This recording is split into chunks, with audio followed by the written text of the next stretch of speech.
Presented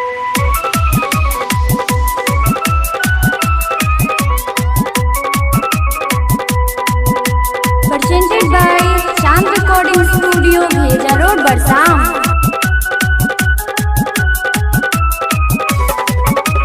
केम्हरे उगलई चांद सूरजबा केम्हरे उगलई तारबे हो हाय। केम्हरे उगलई चांद सूरजबा केम्हरे उगलई तारबे हो हाय।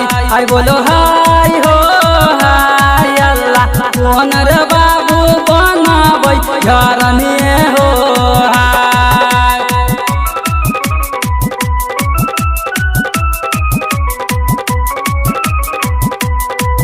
Music by Anas Anjan.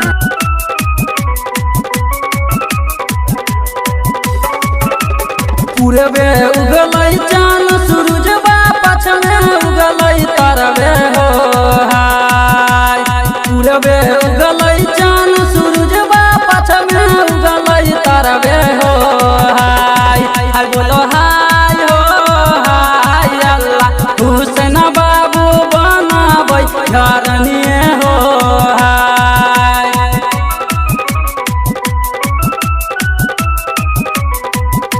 Presented by Chand Recording Studio, Bheja Road, Barsam.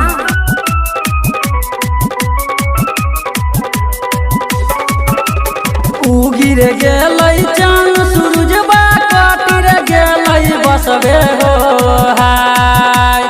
उगिर गेलई चांद सूरजबा काटिर गेलई बसबे हो हाय।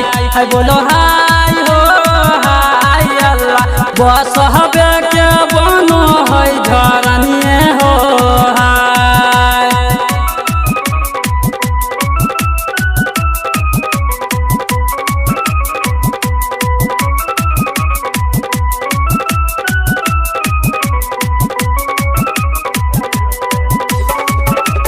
सासुर बजबे चूटा की ननद बजबे थपरी हो हाय। सासुर बजबे चूटा की ननद बजबे थपरी हो हाय। हाय बोलो हाय हो हाय अल्लाह सुनी रे मन में मारे लगलई सलबे हो हाय।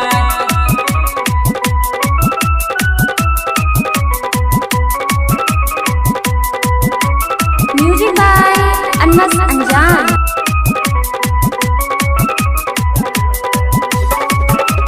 नाना दो भौजैयर मिली गेली आई बाजरिए हो हाय।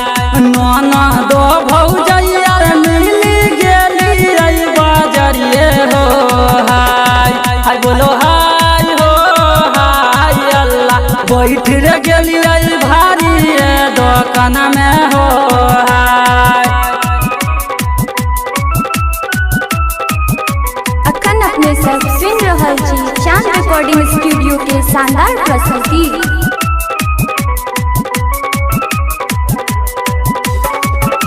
मोलबे लगलौं झरनिया छूट है पासन में हो हाय।